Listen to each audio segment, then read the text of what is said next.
Welcome to episode 22 of Basically a Therapist, but without the degree.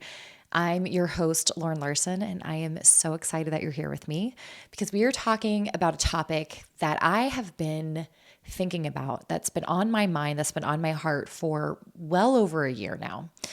And this topic is all about boundaries and grace and what that looks like.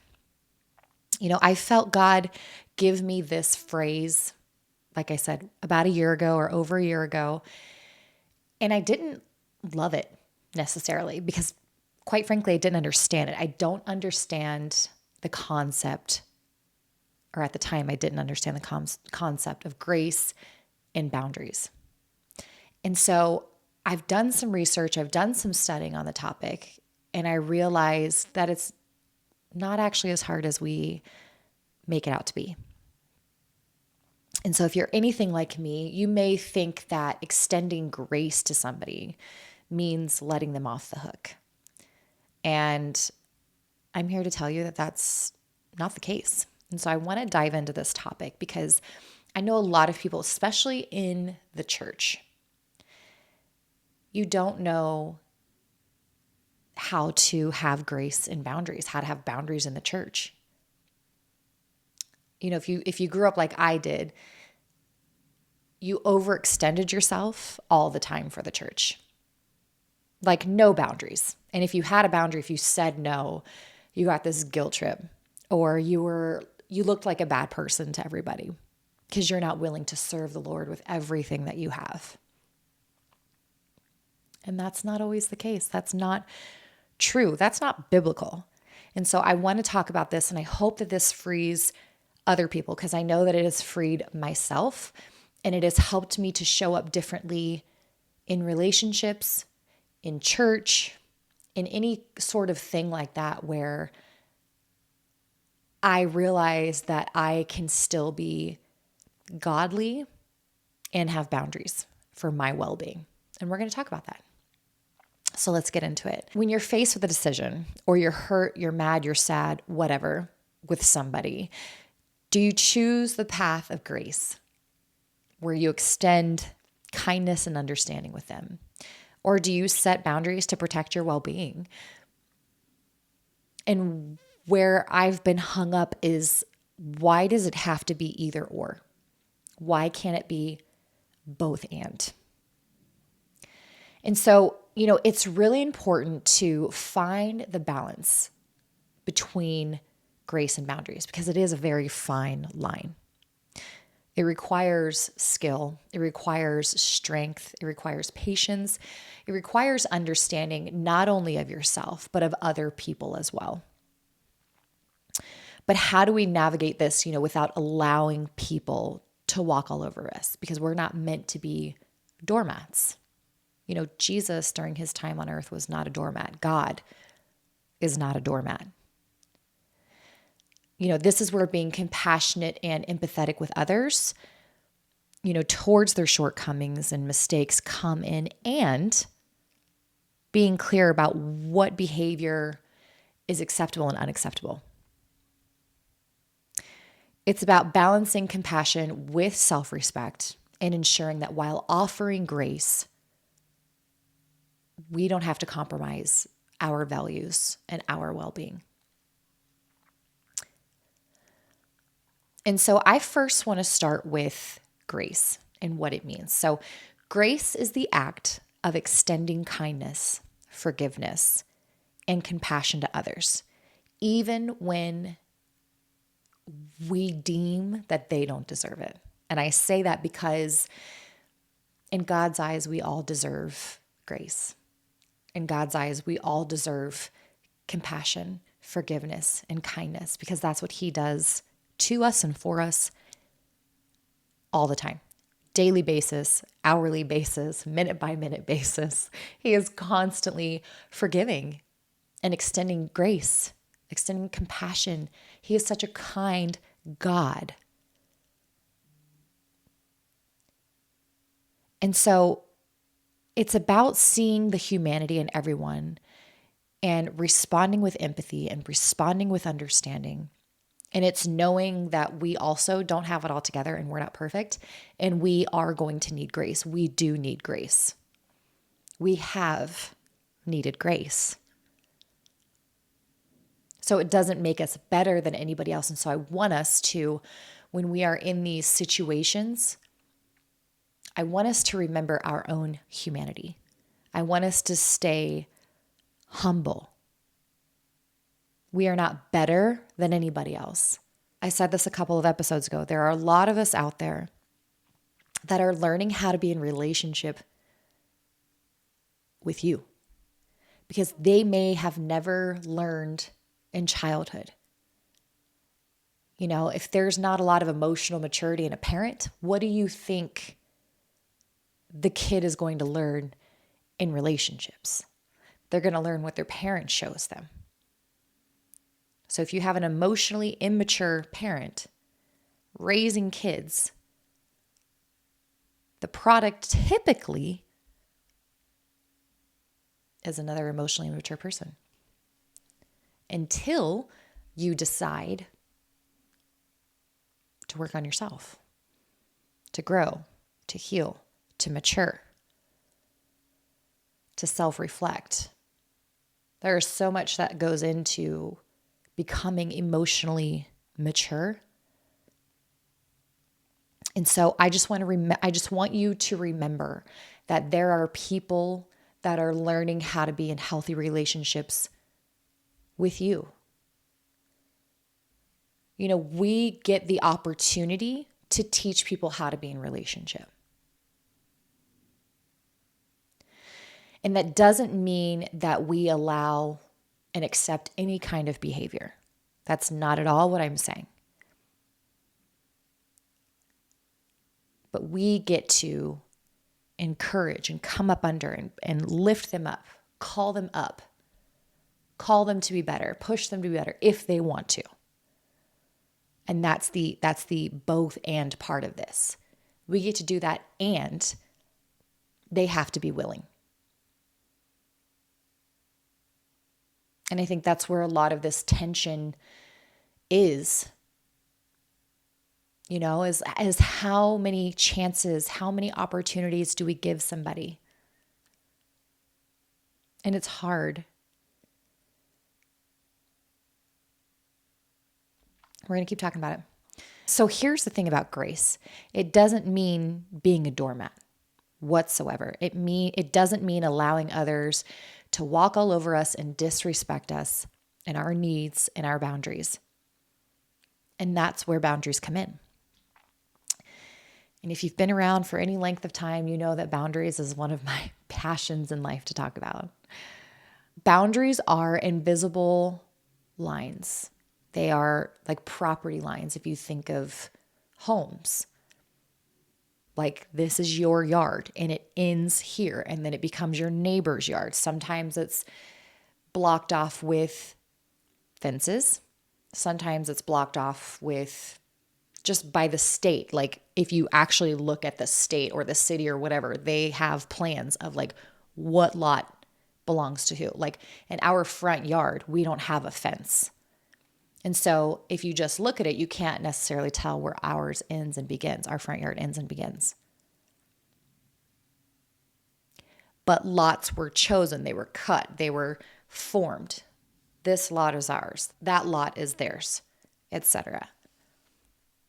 And so there can be invisible lines. There can be fences. But I want to make one thing clear. Boundaries are not walls to keep people out. They're not meant to push people away. They're not meant to push people out of your life. Boundaries are meant to show people how to treat you. They are blueprints. They are the cheat code for relationships on what is acceptable for you and what is not acceptable for you. So let me give you an example. For me, I do not tolerate yelling. If you yell at me, I will give you an opportunity to take your voice down a few notches. And if you still choose not to, after I've given you a couple of chances, I'll probably give you like 2. And after those 2 shots, if you are still yelling at me, I'm all done. There is no more conversing with me until you can calmly speak to me. I cannot hear you when you're raising your voice at me. I cannot hear you. All I hear is screaming. But I also know that that's my thing too. Like, I was yelled at when I was younger, and so it triggers something in me. And so I know that about myself. So it's not necessarily somebody else's responsibility. However, screaming, in my opinion, and an opinion of a lot of people, is disrespectful. I believe that you can have a healthy, good conversation at this tone, at this level, at a whisper, but you're not going to scream at me, or you're not going to have interaction with me at that time. I will gladly schedule another time with you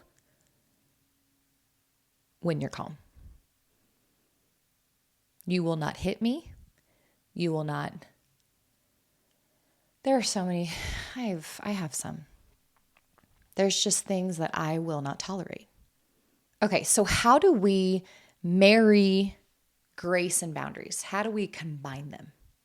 How do we extend kindness and compassion to others while also standing firm in our self-respect and our needs?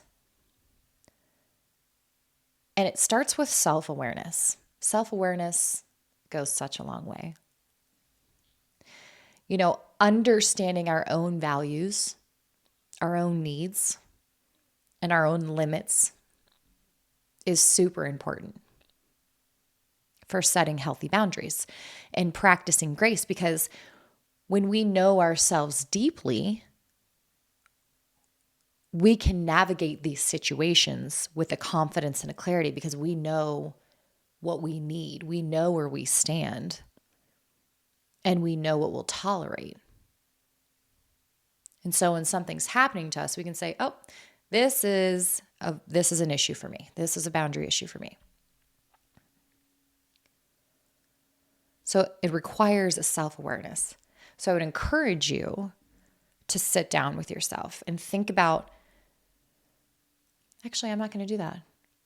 I have a tool for you called the Boundary Inventory Guide that you can get on my website, www.thelaurenlarson.com.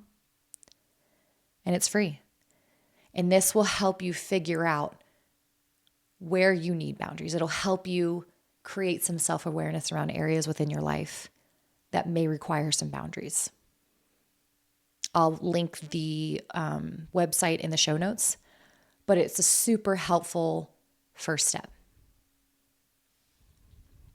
And then secondly, it's all about balance, right? Finding that middle ground. Like I said, it is a very fine line. Finding that middle ground between grace and boundaries requires constant reflection and adjustment. We change, people change, situations change, things change. And so we need to not be so rigid in our boundaries and constantly reassess. Boundaries can be changed. They're not permanent. They're not set in stone. They can be moved, they can be fluctuated, they can be changed. It's about knowing when to let something go and when to take a step back to protect ourselves. And you may be saying, okay, great, like that's great, but how do I figure that out? And so you have to listen to your feelings. And I want to start this off before I go into this point that your feelings are not dictators. They do not dictate what you say. They do not dictate what you think. They do not dictate how you behave. They are just really good indicators. And feelings aren't always right. Sometimes they're wrong. Like just because you feel something doesn't mean something is wrong. Again, it's a both and. This stuff is there's a lot of gray. There's not a hard set rule on these things.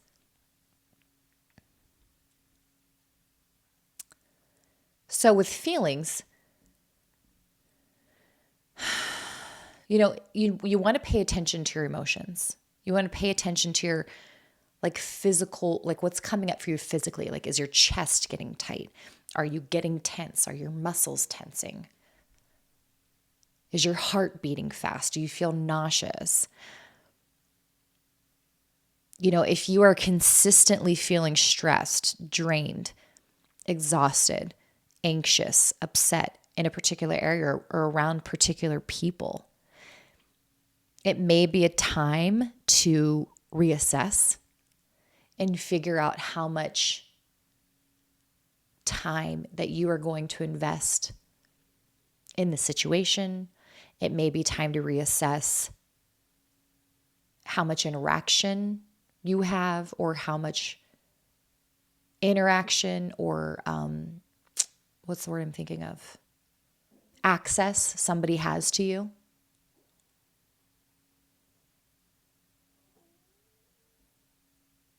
And so, like I said, feelings don't dictate your behaviors, your thoughts, what you say, but they're good indicators. And so you can ask yourself, why am I feeling the way that I am? What's coming up for me? Is this something because of them? Is this a value issue? Is this a boundary issue? Or is this an unhealed part of me that I still need to work on? Not every time that we're hurt, not every time that we're mad, not every time that we're offended, is it because the other person is wrong. It's not every time. Sometimes it's because there's something in us that's triggered and unhealed. That's it. Another way to figure out when to let something go or take a step back to protect ourselves is to assess how it's impacting you and your well-being, your mental well-being, your spiritual well-being, your physical well-being, your emotional well-being. Are your needs being consistently disregarded or undermined? Like I said earlier, are you constantly feeling stressed, angry, drained, anxious? Those are good things to assess.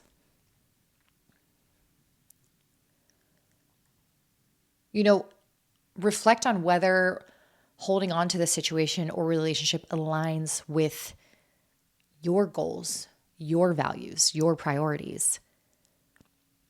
Is the decisions and the actions and the behaviors of this person reflecting positively on you?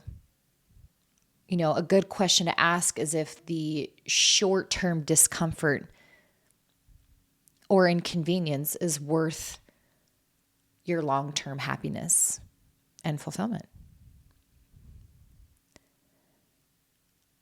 Sometimes, letting go or taking a step back can create some space for the both of you for growth and healing. And it doesn't mean that the relationship needs to end forever. It could just be a break for now, a pause for now while you figure out what you need, while you figure out what aligns with your life, while you listen to God on this relationship, on what He wants for you.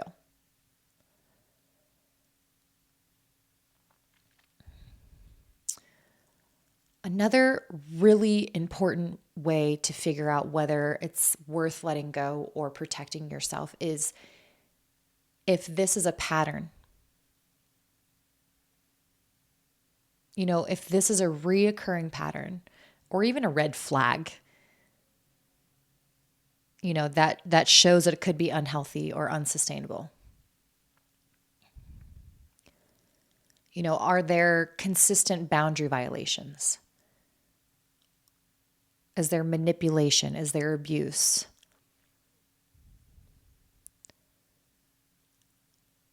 Is it bringing out the best in you? Are they bringing out the best in you? Are you bringing out the best in them?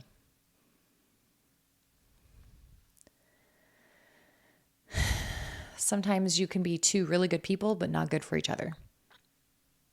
And it doesn't make you right or wrong. It just makes it not the right relationship. If you're uncertain, I think it's important to find people that you trust, like a mentor, somebody older, wiser than you, trusted friends, not friends that are like going to be like, yeah, you need to break up with them, or yeah, you should, whatever. Like that just yeses you all the time or like confirms everything. But somebody that's really going to give you some good, balanced advice. Maybe somebody that's not a part of the situation, that doesn't know the other person, but make sure that you're being trustworthy in all of the details and the information that you're providing. Side note, sometimes an outside perspective can really provide some clarity, can provide a different point of view,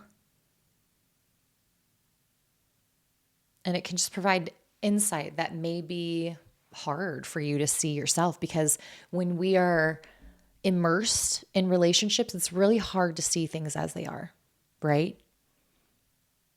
We tend to have like rose-colored glasses.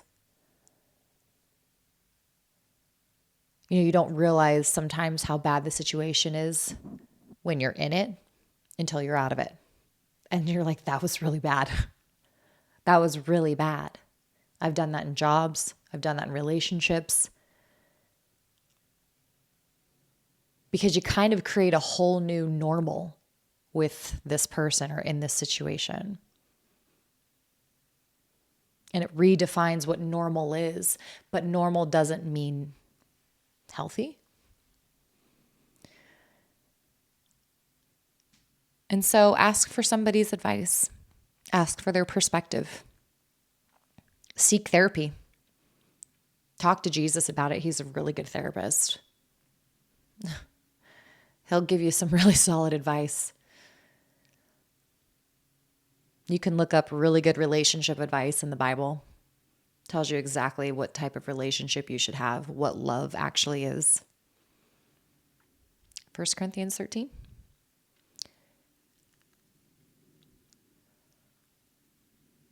Go to the Bible first. Go to God first. Go to a therapist second. Go to other people second. Whatever. God's always first. Practice self-compassion. Be gentle. Be kind to yourself as you're navigating this decision process, this decision-making process. It's okay to prioritize your well-being and set boundaries to protect yourself. You may have been taught otherwise. And I know that there's a big tension between like being Jesus to other and constantly sacrificing your life for others. But even Jesus had boundaries. Like, yeah, his mission on earth was to come and save the people and die for us. Like that was his mission. But while he was here, he didn't necessarily allow other people to treat him however. Like he challenged the Pharisees. He challenged people. Like, yeah, he took abuse, but that was to fulfill a prophecy. I don't know. And lastly, like a really good thing that I have started doing with people is including them in the process. It actually does a lot of good. You can let them know like, hey, I am processing this situation right now and I'm going to need some time. We're not being avoidant about it and just not even dealing with it and cutting them off or anything like that, or shoving it under the rug, acting like nothing ever happened. But we're having a plan to sit with ourselves and to figure out what we need and then go back to them. So include them in your process. Let them know what you're thinking and feeling and that you need some time, some space to figure some stuff out. Reassure them of your care and love for them, if that's there. Don't lie. But you can say, like, I love you and I need to take some time to process this right now. I'll let you know when I'm ready to talk about this. And it doesn't mean that you guys never hang out or you never talk. It's just maybe that specific situation or that specific subject is off limits until you are through processing. That's okay. That's okay. I've brought up a few times how Jesus has demonstrated grace with boundaries. He showed so much compassion, so much forgiveness to sinners and those in need while upholding his own moral principles, his own moral values, and challenging people to repent and change their ways. One example that is so beautiful to me, it just shows how gentle and kind and gracious our God is the woman at the well in John 8, where he's sitting at the well and this woman is there, and this woman has been around, okay? She's currently sleeping with a guy that's not her husband. I think she'd been married 5 times or something. And he never condemned her. He never shamed her. But he also said, go and sin no more. Letting her know that her behavior was unacceptable. So he showed grace, but he also said, don't do it anymore. Grace, but requiring behavior change. Another one is Jesus set boundaries with religious leaders, Pharisees. Those guys were always after him. He challenged them in public in front of everybody. He challenged their hypocrisy. He called them out on their false teachings and their legalism and their man-made rules. He still showed them love, and he still extended grace, and he still provided so many opportunities for them to turn from their ways and repent. Jesus also had boundaries with personal space. How many times did he go away to be in a quiet, private place, to seek solitude and to recharge? Thank God for this boundary, because your girl, that's how I am. In Mark 1:35, he says, it says in the early morning, while it was still dark, he got up and left the house and went off to a solitary place where he prayed. He demonstrated boundary setting with his personal space and time. He prioritized his time alone with God. He also had clear relationship boundaries as well. He didn't hesitate to confront people who violated ethical boundaries. He didn't hesitate. In Matthew 21:12-13, when he goes into the temple, he overturns the tables of the money changers. He had no problem. He had emotional boundaries. He was extremely empathetic and compassionate towards those who sought his help, while also maintaining emotional boundaries. Like when his cousin John the Baptist died, he withdrew to a solitary place to give himself time to grieve.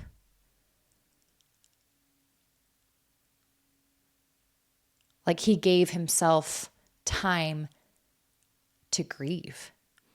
He didn't just worry about making sure everybody else was okay. He made sure that he properly grieved. He also had personal limits.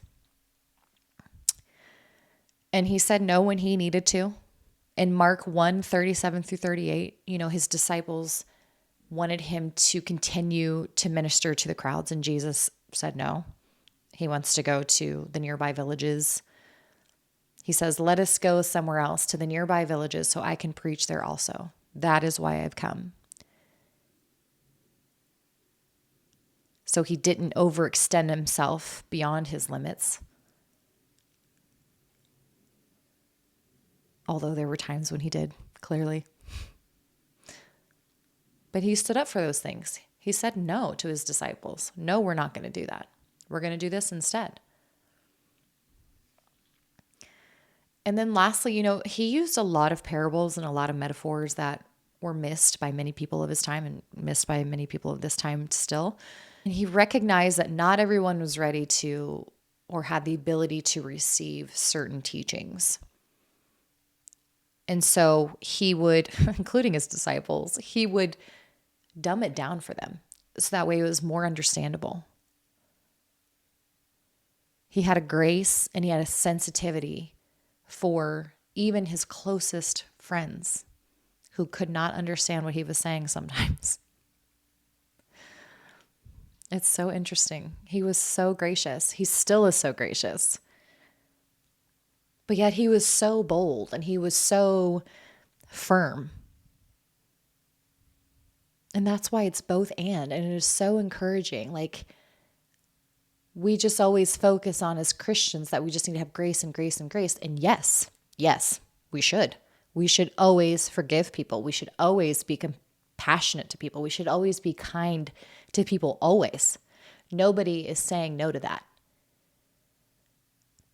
But in that definition of grace, extending kindness, compassion, and forgiveness, do you hear anywhere that you are to accept any sort of behavior? No. We are always to forgive people. And while, yes, like I've said in other episodes, the goal is always reconciliation. There are times where it just won't happen. It can't happen. But it's not for a lack of trying.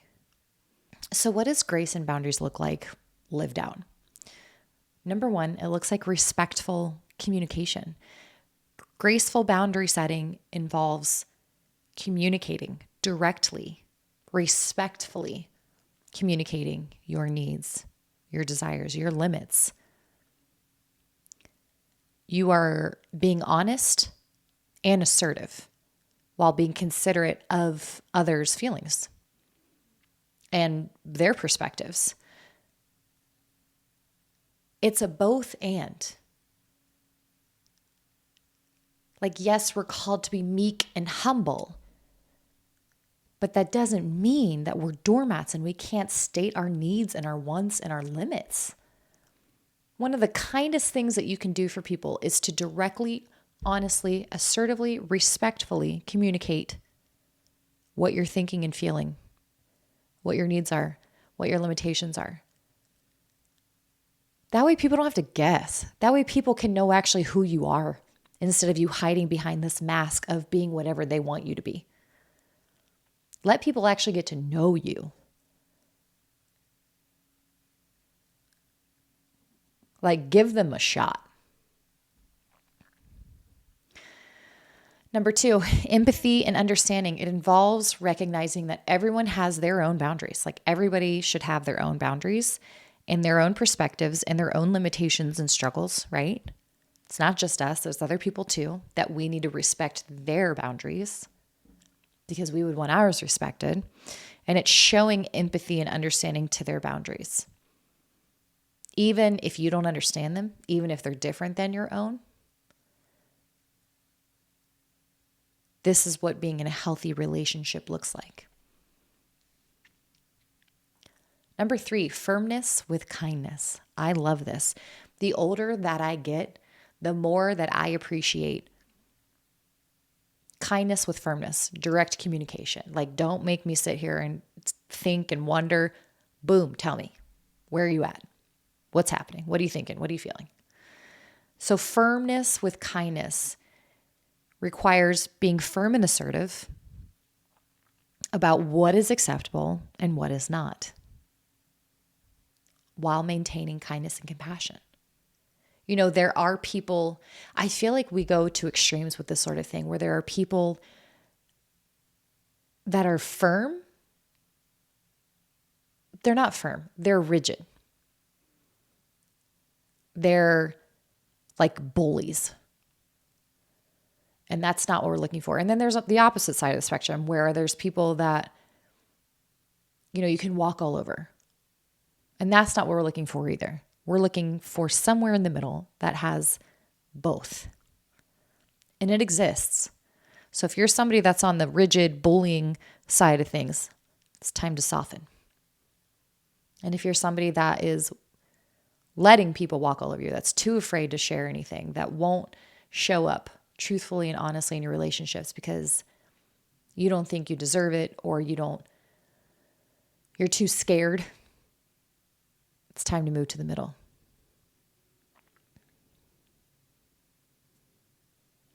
It's about standing your ground without being aggressive, without being dismissive towards others. And that's so beautiful. I recently was in a confrontation with somebody, and they came in there was some tension there.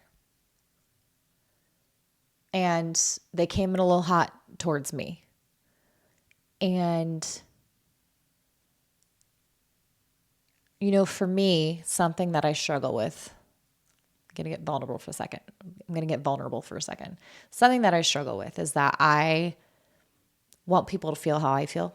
And so if you think that it's okay to treat me a certain way, I'm going to do it back to you because I want you to know that how it feels. It's not healthy. It's not good. It's something that I struggle with. Real talk. And so it takes everything in me not to lash back. But with this person, I was able to hear what they were saying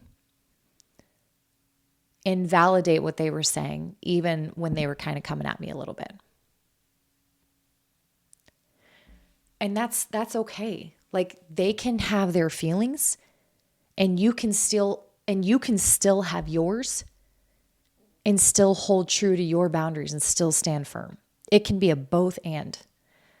Like, yes, I understand that you are whatever. Like, yes, I see that. I understand that. I'm sorry you're going through that. And I don't appreciate this. Like with this person, they were upset and then they just kept talking, and then they realized some things and then ended up crying and apologizing, and it was great. It was great. But had I lashed back, had I been unkind, had I been rude, had I been dismissive, had I been anything like that, I don't think we would have gotten to the situation I don't think we would have gotten the results that we did. And so it's just really important to stand firm, but also be kind to how other people are feeling, even when it's directed towards you. Like, we should be able to handle other people's discomfort, other people's anger, as long as it's done respectfully. We can sit there and hold that space for them while still maintaining our rightness, that we are also hurt. It's seeking to understand and then be understood. Humility, putting other people first. You can allow them to have their time, their moment to express and share and get out whatever it is that they need to get out, while being firm, while being kind, letting them cry on you. It's a both and, guys. It's not an either or.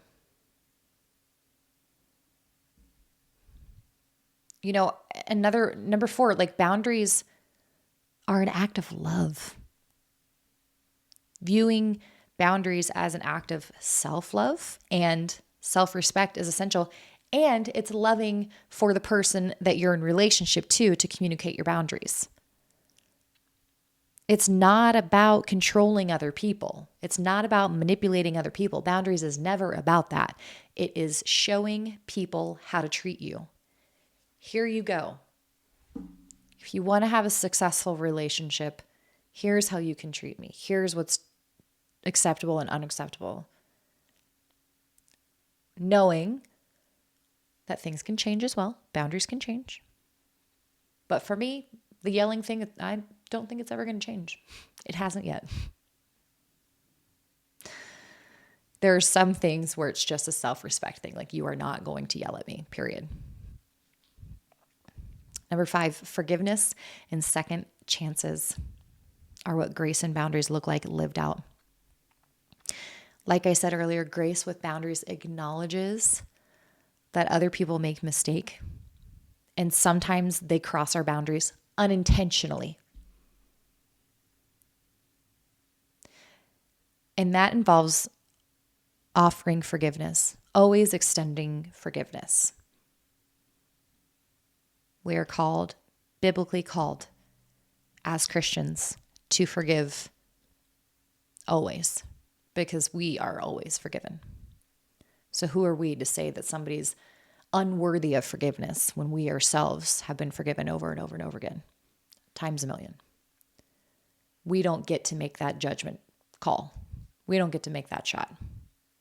So forgive. But forgiveness doesn't equal tolerance. Forgiveness doesn't equal accepting. And this can, with forgiveness, it can involve second chances. And second chances could look like second chances again and again and again. But again, if there is a willingness, if there is somebody that is trying to get better, if they are actively working on improving themselves, I'm willing to give second chances.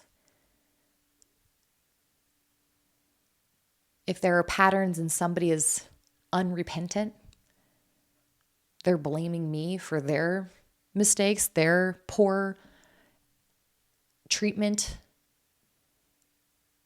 like I'm not certain how this relationship is going to be successful, how it's going to be healthy, because you don't want to take responsibility, accountability for your own actions and for how you show up in the relationship. And so for those people, you can sit there and try if you want. But I would encourage you to be careful not to be in relationship with people for their potential, because that doesn't work. It doesn't work. Next is consistency and follow through. Upholding boundaries with grace requires being consistent. Boundaries in general require consistency and follow through. I said this on an episode early on, but boundaries are pointless if there's no follow through. Boundaries are pointless if there are no consequences. And lastly, grace and boundaries look like self-compassion. So practicing grace with boundaries involves extending compassion and kindness and understanding toward yourself. And it means that you're recognizing your own worth and your own value and honoring your boundaries without guilt or judgment or shame.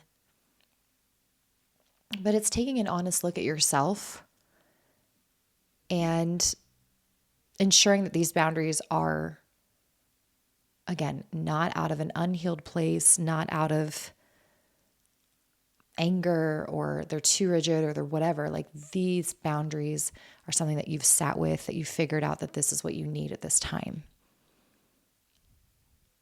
And so just accepting that that is what you need. It's going to look different than somebody else's needs. It's going to look different than somebody else's limitations, and that's okay. Nothing wrong with that. So as we continue to move forward on this